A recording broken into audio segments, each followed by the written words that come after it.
Natalie, thank you so much for joining us. Now, as I do every time, I'm going to hand straight over to you for you to introduce yourselves and tell us what you do now, and then we'll go backwards.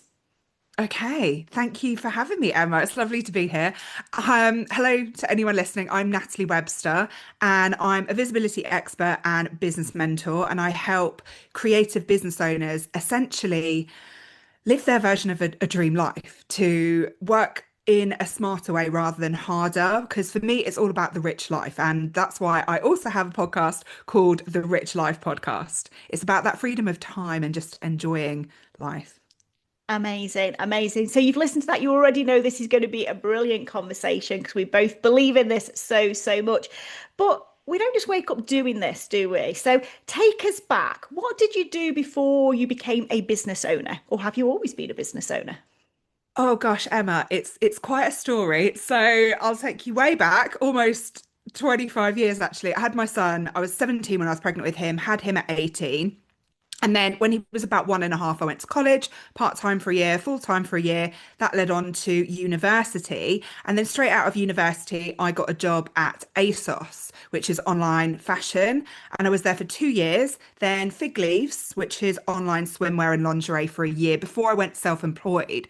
Now, when I went self-employed to start with, that's kind of rushed right into the story of being a business owner, isn't it? But I suppose because for most of my life, I have now been self-employed. I've been a business owner. Um, and it's for the primary part of it, it has been me being a photographer. So doing photography at college, doing photography at university. I actually started my first term was doing fine art, and then I led into doing photography. And I really loved it. And when I went self-employed, I started as a fashion photographer, which made sense. I had just done 3 years working in fashion down in London for ASOS and then Fig Leaves. And on the side was shooting for a lot of different fashion companies. So when I went self-employed, it kind of just made sense for me to do fashion.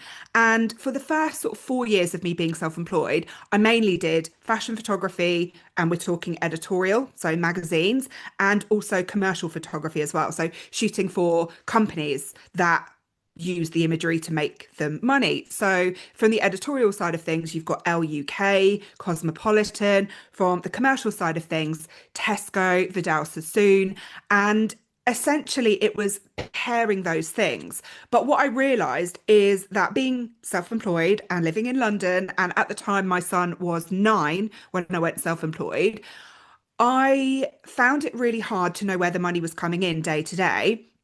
And then I started shooting people's weddings, people that I knew from college, from university, through the fashion industry, started to get married. And I actually thought, I really enjoy this. I like that it is meaningful, much more meaningful than fashion photography.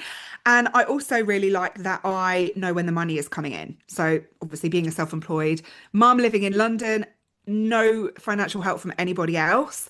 There was a really big rent and I had to pay that. So for me, the when I went self-employed, it was because of no help, no financial help, and commuting in and out of London. And I just felt like something had to give. So for me, it was a no-brainer to go self-employed because I thought, okay, if no one else is going to help me, I'm going to help myself. I'm going to make it happen no matter what. And I think that is why I've done so well over the years because I didn't really have a choice. And it was that determination and that passion, I think, that has led to me essentially like feeling fulfilled and feeling success in all of the areas of my business so far. So I guess a whistle stop tour of what led to me starting my business and an insight there into the first few years of me being self-employed as well. Amazing. And that's a story we hear quite a lot, isn't it? That we sort of, I don't mean get forced into it, that's the wrong word to say, but something within us says, I have to do this because nobody else is going to do it for me. Yeah, and do you want to know actually when I handed in my notice? Oh my gosh. So, like I said, I was commuting in and out of London every day, dragging Danny to the childminder, running to the train station, commuting out of London. and running back again. And one morning I was really stressed and I heard a voice in my head that said, if she's wearing blue today, meaning my manager, then you need to quit and go self-employed. And I was like, that was weird. What happened? When I commuted out of London, got into the studio, which was out in Welwyn Garden City, I think it's still there. My manager, who never wore blue, was wearing a block bright blue cobalt dress from like her neck, full sleeves, and it was like a maxi dress. And I just thought, oh my goodness, this is such a sign from the universe. And of course, it didn't make sense. I had no savings, no regular clients, no financial safety net, nobody helping me whatsoever. But I heard this voice, and I really feel like when the universe wants you to move, it will give you those little guiding, guiding signs and messages, and then it will just give you a massive big shove in the right direction. And that's happened to me quite a few points throughout my business. That was definitely a big shove, wasn't it? That really was. And I got goosebumps when you said that. As soon as you Oh my said, gosh. if she's got blue, I thought, I know what's coming. I know what's coming. Yeah. That is unbelievable, isn't it? Absolutely unbelievable. I love that you took that to trust your intuition, that something was telling you this is the time. Absolutely love that. And how was it when you went from what you were doing into suddenly you're responsible for all of this? You're a business owner now. And when you become a business owner, it's not just doing the job, is it? The thing that you love doing, the thing that you're amazing at doing. It's all of the other stuff that comes around it because suddenly you're marketing manager, your tech person, your support for this, your HR, you're all of the things. How did you find that transition?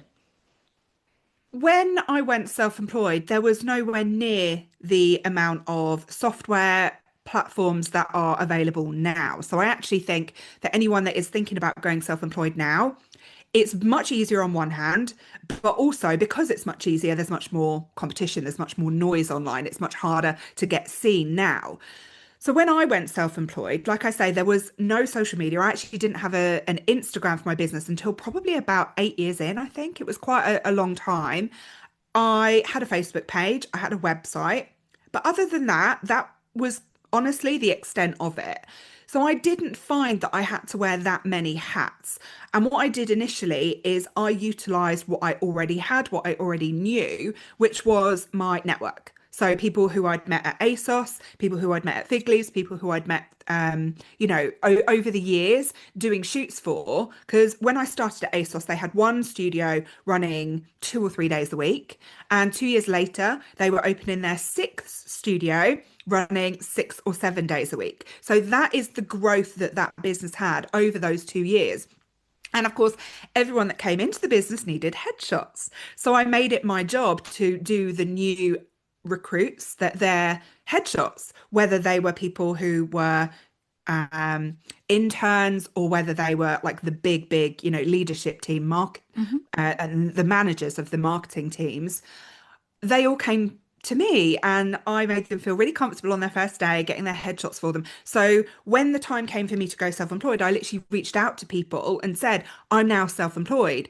If you in the company that you're in, because over the time that I'd been at ASOS, everybody kind of scattered and left at Mhm. different points. So it was almost like this spider's network of contacts that I had.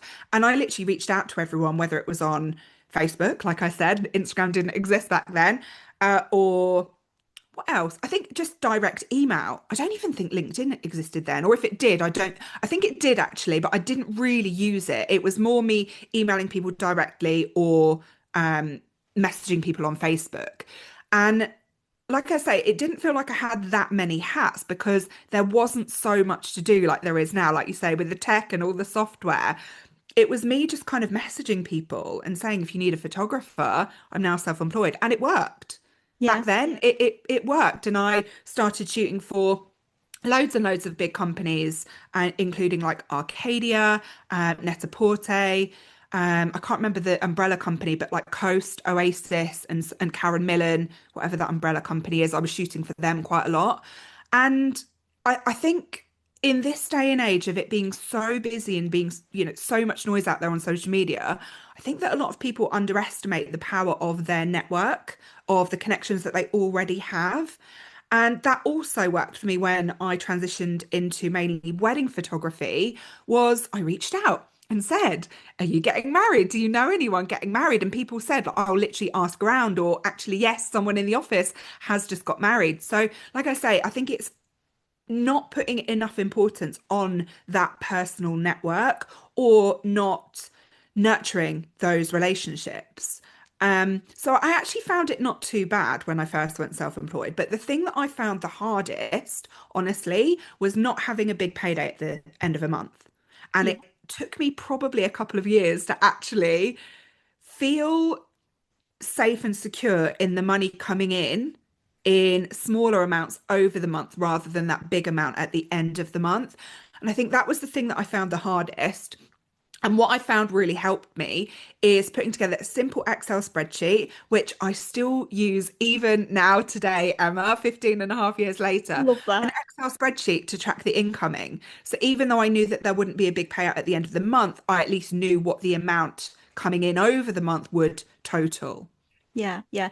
And you know what? I absolutely love listening to some of this because a lot of people are actually starting to realize that they need to go back to some of this simpler way of doing business, aren't they? Because now, as you say, there's so much noise, there's so many different things that you can do, so many different ways that you can reach out to people and connect with clients. But there's also so many people doing that exact same thing. So going back to old school and connecting with people that you know, having those conversations, nurturing those conversations is actually starting to become a thing again, isn't it? And I'm so glad it is because I think for me, what better way to get your business up and running to actually do it through your network, through the connections, through people that you're spending time with.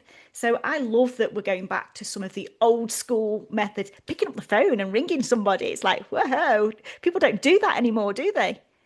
And seeing people in person, Yeah. like the afternoon tea that we had a couple of weeks ago, which was just so lovely to sit down with people and just have a chat face to face. And I think in this age of where AI is becoming more of a prominent factor in a lot of businesses, it can take away that human element. And I think for me, in being a photographer and now helping businesses with their visibility from both a strategy point of view and also an aesthetic point of view, I think that the real part of it, the like authenticness of that human connection is so important to cut through the noise of all this AI generated content, which is both text, video, and also the imagery as well. I think the Yeah. human connection is so important. And I think actually we're kind of almost going to do a 180 in like from what we've seen within marketing and within social media content the last couple of years. I think we're going to see a real rise of founder-led content, of, people being the face of their brands to show like I am a real person, you can trust me. And I think that authenticity is where trust is cultivated to a far greater extent than AI could ever cultivate. Absolutely, absolutely. AI has its perks, AI has its benefits, but it simply cannot replace you as a person, can it? And I think that's a learning for a lot of people, isn't it, right now? A learning for a lot of people. So let's fast forward a little bit. So you spent however many years building a really successful wedding photography business. What made you decide to pivot away from that a little bit? It was in 2018, and in one of the groups that I was in, somebody said, "What's the long-term plan?" And I thought, what, a long-term plan? We need a long-term plan. And it's not something that I had ever really thought about. And then I started to see people creating courses online, and I thought, actually, I feel really stretched at the moment. I feel like I've hit a limit on my capacity, which was interesting because then fast forward a few years in the pandemic, I massively exceeded my capacity, but we won't go there. And I also felt like I'd kind of hit a limit on what I could charge. So essentially what I could earn. And I thought there has to be an easier way than this. So I literally started to learn and I did a few courses from big name course creators to essentially learn how to harness my knowledge and package that into a course. So I started my first course in early 2019. So we're talking, what, 7 years ago now. And for the first 3 years, I didn't really do much with it. Actually, maybe the first 2 years, I didn't really do much with it. And then in the pandemic, when the pandemic hit, I thought, okay, I really I need to put something together. And again, I didn't really do much with that for another couple of years. It was me teaching people like direct on Zoom. So essentially like online group programs. And then I think it was in 2020, maybe halfway through 2021 or even into 2022 when I started to really take it seriously. I started to record my courses properly, got Kajabi, and just started taking it a lot more seriously, essentially. And for me, that was so life transform like business transforming, but also life transforming because I realized that actually I don't need to work harder to earn more. In actually working in a clever way and putting in, I mean, let's be honest, putting a course together, there is, of course, work involved in that. But then in the long term, it frees up so much of your time and capacity whilst also helping loads more people than you could help on a one-to-one basis. And for me, that was a real turning point in my business because I started to realize what the possibilities could be through creating courses. So over the next few years, I did put together quite a few courses, and it's just lovely to help people on such a deep level and transform their businesses and their lives through them also working in a simpler way rather than trying things and spending a lot of money on things and hoping for the best. It's giving them that simpler way to ultimately take their business to the next level and create whatever their level of success might be. So I think, in working in a simpler way, you can actually be more successful, earn more, and also enjoy your time a lot more as well. Absolutely, 100%. I think we don't always remember, do we, that we know a lot of stuff that other people don't know. And I think we often assume that people know what we know. Therefore, how can we teach this to people? How can we help people? But we go back to the noise thing. There's so much noise. We have been through that, haven't we, as business owners? We have been through where other people are trying to get through. So, us being able to package that into something that says, here, this will help you to do it easier and quicker than I ever did. I think that is something that we all need to think about, isn't it? We all need to think about how can we package what we know and be able to offer it to more people. What would you say was the thing that enabled you to do that easiest? So when you said you transferred over to like your self-employed or your wedding business, it was very much about using your network. What would you say was the thing that helped you in terms of going into this sort of more one-to-many type model? So courses, those sort of things. What would you say was your biggest?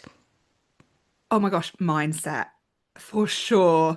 Working on my mindset is absolutely the thing that helped my business grow, but also me feeling more confident. So I did quite a few different aspects of mindset work. Firstly, money mindset, which is essentially you feeling comfortable receiving larger amounts of money or that like unraveling those mindset niggles about the fact that you have to work smarter rather than harder, which particularly here in the UK with a vast scarcity mindset, that is something that is kind of ingrained into us. So it was unraveling the money mindset part of things in a couple of ways, like I mentioned, but also me working on like I've done a lot of like somatic breathing, somatic therapy, things like that around my own limiting beliefs and things that I picked up in early childhood, which have stayed with me, which is like, who are you to put yourself out there? Who's going to listen to you? Or who is even going to want to pay you to learn from you? So there were lots and lots of mindset niggles around that in quite a few different ways, in a few different levels, like I mentioned. So I definitely think that mindset is the thing that has absolutely taken my business and my life to far beyond what I ever thought was even possible. Like absolutely beyond the realms of what I ever thought possible. And I think that that is also something that I think a lot of people don't really understand the importance of, but it really can be so powerful when you bust through those mindset beliefs, because then you think, okay, instead of who am I to do this? It's like, well, why not me? Like, I can do it. Like, there is a way. And one thing that really helped me is following people and, of course, also learning from people who had already achieved what I wanted to achieve because they show that it's possible rather than them bragging about their achievements. I took it as inspiration. Somebody else has achieved that. So if it's possible for me as well. Absolutely love that. Absolutely love that. So again, that comes back to network, doesn't it? You know, the people you are following, you're following the right people because they are people that are going to inspire you to, like you say, Yes. to be able to sit there and say, well, if you can do it, then I sure as hell can too, and I'm going to do it. But I think mindset is something that I know when I moved from my old business, which I always feels a bit weird saying when I came in online business, I was in e-commerce business, which was an online business, but it's a totally different industry, isn't it? So when Oh, I so sort different. of absolutely, so when I moved from my e-commerce business into this online world as we know it, I started hearing people talk about mindset, and I was like, what is mindset? What is mindset? You know, I've never heard of the word because I wasn't connecting with people who were doing this type of stuff at all. And I remember researching it, and at first I was thinking, how can, you know, having this or not having this affect what you do moving forward? It took me quite a few years to actually reach a point where I realized it was actually a thing. You know, it was actually a thing. I was stopping myself earning money because when I'd earned all this money before, it didn't make me feel good. So in my head, I was thinking, if I earn money, it's going to happen again. Now, it wasn't in my head as in it was telling me that, but somewhere in there, subconsciously, something was saying to me, if you do it again, Emma, you're going to make yourself unhappy again because money makes you unhappy. It wasn't the money that made me unhappy at all. It was all of the other stuff that, you know, that sits around it. But I'd never heard of it. Our subconscious is a fun thing, isn't it? But Absolutely. it will keep you safe, and it will tell you things to kind of talk yourself out of doing something to essentially hold yourself safe. Like if there's something that it perceives as a risk, it will say things to you, like that little voice in your head, to stop you from doing something.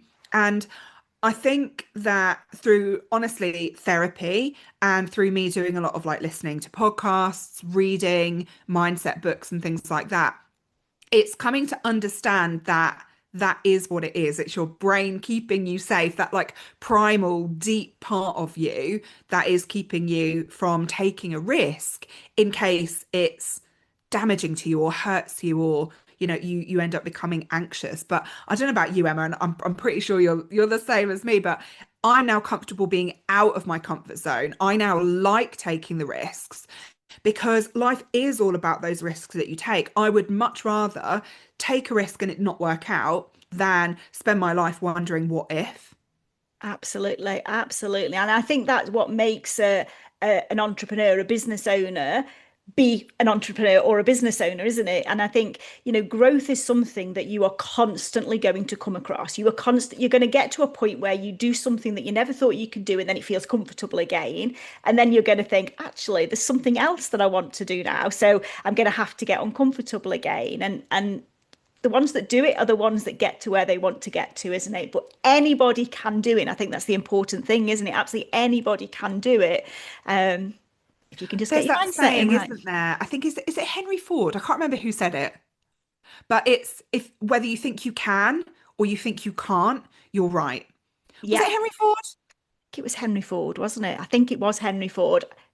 I think it was. I think it was. I've got that in one of my I did that in one of my event. I always put quotes in my event brochures. That was Yeah, in I one of love my a event quote. brochures, and I can't think which one it was, but I think it is Henry Ford. But If it's so not, apologies true. to whoever it was. But it It's so absolutely is, true. If isn't you it? think you can't do it, you're going to go into that with that mindset of, well, I can't do this, so what's the point? Whereas if you think you can, if you make a mistake or it's seeing it as a lesson and thinking, okay, how can I do it differently next time? So if you think you can, you're not going to let any setbacks hold you back or stop you from achieving the thing that you want to achieve. You're going to find a way to make it happen no matter what. That's it. And this is the exact same process. It's exactly the same when people go into launch. You know, if they don't go into launch with the right mindset that they're going to hit the target that they want to hit or beyond, they're not going to hit it because they're not going to do the things that they need to do to enable them to get to that point. It's the same with pricing, isn't it? You know, so many people think I need to charge less because nobody's going to buy it from me. Or somebody asked me for a discount. Oh, I need to give them a discount or they're not going to buy it. Whereas actually, if you're confident in your pricing and you believe in your pricing, people are going to believe in it too. and pay the price or whatever it looks like. So mindset is it's a minefield of its own, isn't it? Absolutely is a minefield of its own. So I feel like we need to talk about visibility because this is your absolute area of expertise, isn't it, in terms of visibility? So what do you think as business owners we need to do in terms of being visible? I think that the most important thing is consistency, and that will look different for everybody. Some people have big teams, some people are solopreneurs, some people have children, some people don't have children. It really depends on different circumstances. But I really think that being consistent, so approaching your business and your visibility as a marathon rather than a sprint, is so key because if you put out so much content, be so visible that you burn out and then you don't share anything for ages, like that's not helping anyone, least of all your business. So I think consistency is the main thing, but also pairing it with what makes sense to share for your business. I see a lot of people out there who share content for the sake of sharing content without really understanding why they are sharing this content or what it's even for, let alone understanding that it is about getting visible in the right places so that the right people see you so that they can pay whatever your price is for whatever your offer or service is. So I think firstly consistency, but then also having a good understanding of the strategy behind it as well, because otherwise you're just going to be busy for the sake of being busy without really understanding what the objective behind it is. And I think it's also important to build like a multi-layered marketing strategy, and that's what I've done for a lot of years in my business, is approach it from the fact of don't put all your eggs in one basket. So for me, there are multiple different ways that I get my business visible in the right places to the right people to keep my business going. And I think that's why I've always done really well because I have really understood and embodied the importance of having my business visible. And what I want to share here, Emma, is I think a lot of people misunderstand visibility in terms of themselves being in front of the camera. And I think it's also important to understand that visibility is essentially getting eyes on your content. Like that's literally all marketing is. So you could pair visibility with marketing because it literally is just about getting eyes on your business. And then, of course, you can take it another level further, which is getting the right eyes on your business, which is putting yourself, positioning yourself in the right places. So I think, yeah, just looping back to your question there, I think ultimately it's being consistent and having a good understanding of why you want to be visible and where you want to be visible and being strategic with that content. Yeah, and I think that's a key thing, isn't it? Being strategic with your content rather than just throwing anything out just so you can say, I've put a post out. I've done it. I've put the post out. Having that Or strategy screaming behind into the it. void. Or Absolutely. screaming into the Absolutely. void that and no one's even seeing it because you haven't optimized that content for getting eyes on it. Exactly, exactly. I think one of the things that I find with people in terms of consistency is they don't know what to talk about. They don't know how to take the photos or get the graphics and the things that they need, and they're not in a position to, to financially invest in that, that brand photography or whatever else it is they need at this stage. What would your tips be to people who are in that position who aren't being consistent because they don't really know what they need to be creating or they haven't got the imagery or anything like that to do it? Yeah, I think it is pairing that being organized and the planning with that content side of things. So I'll say a couple of things there is firstly, at the end of each month, sit down for half an hour and just think about the next month and plan out the content because if you do that in advance, you are going to show up, you are going to be consistent. And I can say that I literally have a content visibility membership, which is called Focus. And it's essentially about content prompts and ideas for each month, and then having that content planning time. So we literally sit down for an hour at the end of each month and plan out the content for that coming month. And I don't know about you, Emma, but I for sure when I have in my schedule this post on this day, and this is what I'm going to be sharing about, it gets done because it's not just an idea in my head. And it's also not just something that it's an obligation. Oh, I've got to post on social media. It's thinking about it from the viewpoint of this is me getting more eyes on my business. This is me putting the offer out there to the people who need it. And I think that is a different, again, a mindset shift. It's having that mindset flip on what actually being visible for your business means. It's not about you having more work to do. It's about putting it in front of the right people. But when it comes to the actual content side of things, firstly, I see a lot of people not being visible with their content at all, and a lot of people who do it in a way that could be done better. Now, because I've been a business owner for so long and I understand the marketing side of things very, very deeply, but I'm also a photographer. So I really understand the visual aspect of it, the aesthetic very, very deeply as well. And one thing that I will say is really important is to firstly keep everything on brand in terms of colors and all of the things. I mean, look at my background, Emma. Look how on brand this is, you know? And that's something that I've done it for so many years, like organically myself. And I think another aspect is knowing how to create that content quickly and easily and painless. So having a really good understanding of how to get that content quickly and easily yourself is fundamental for any business. And for me, I use my phone a lot. It's not pro photos, it's my phone, pictures, videos, clips of behind the scenes things that I'm doing, videos of me sometimes talking, but sometimes it's just little clips here and there that I can use for B-roll, that I can use for reels online. And when you understand how to do that in a way that is relevant to your brand and your offers and your services, it transforms everything because then you can get fantastic content in any situation. That's it.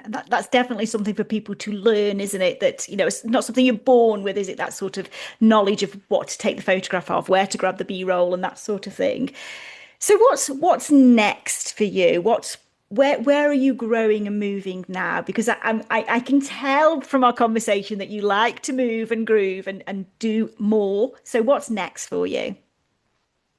It's quite interesting because my path is kind of shifting back to photography a little bit. I'd kind of moved away from it and was pulling back from it for a few years. And then in 2025, that for me was a year of learning about automation, systems, funnels, tech, all of the things. And also updating some courses, retiring other courses.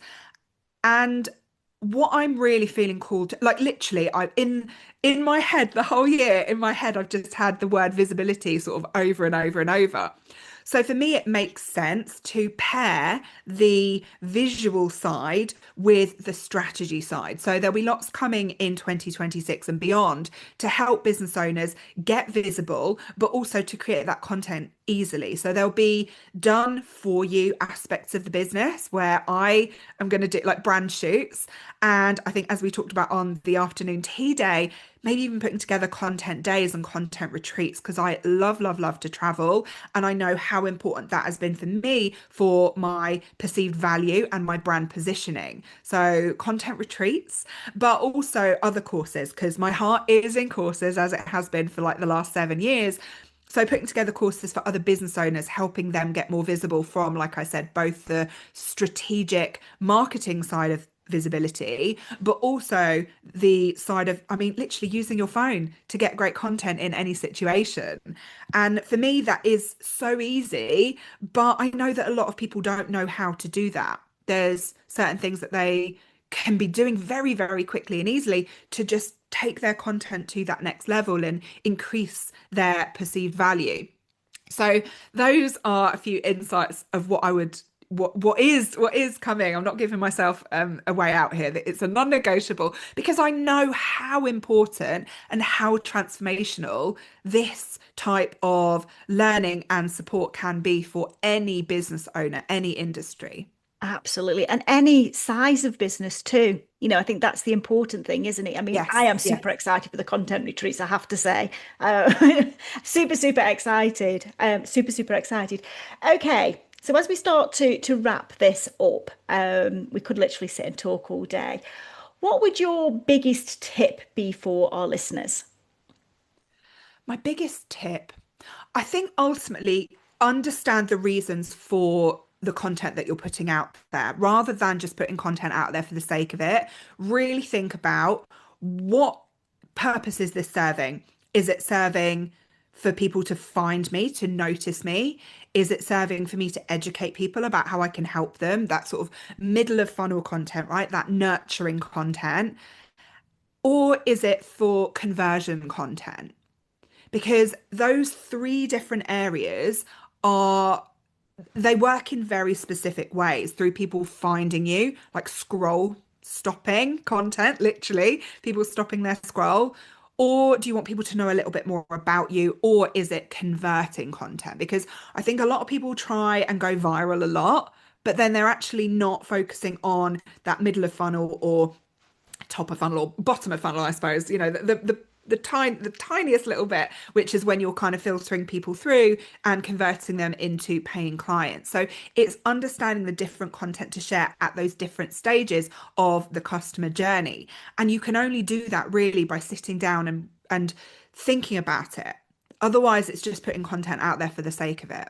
And that isn't going to help anyone, let alone your potential future customers who might scroll on by. If they're not seeing the right thing and it's not catching their attention, they're going to scroll on by and you've kind of lost their attention very quickly. And stopping people in their scroll can be very easy when you know how to do it.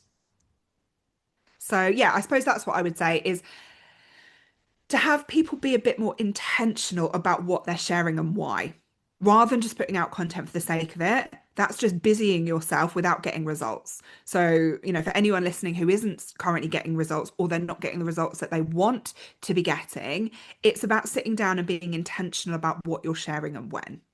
Yeah, exactly that. Your content is one of the starting points in terms of your lead generation and your sales, isn't it, ultimately? And you're going to have different people who are seeing your content at different stages of their journey with Yeah, you, aren't you? So it's yeah, having that whole piece is important, isn't it? Otherwise, you end up with a feast and famine. If you're just talking about selling all of the time, yes, you might sell, but the minute you stop, it drops off again. So I absolutely yeah. love that Can I structure. share another tip? I Absolutely. want to share Why another tip. not? I think also keeping everything very on brand. So I see a lot of business owners who use either stock content, stock imagery, or they use imagery that they have just been reusing over and over and over. Or I've seen a lot of people start to use, like, especially in the last year, a massive increase in people using AI content. And I think it is so quick and easy to capture your own content. Sure, you might have to like brush your hair or get out of the hoodie if you're working from home or put some makeup on. But I even get content now when I haven't got any makeup on.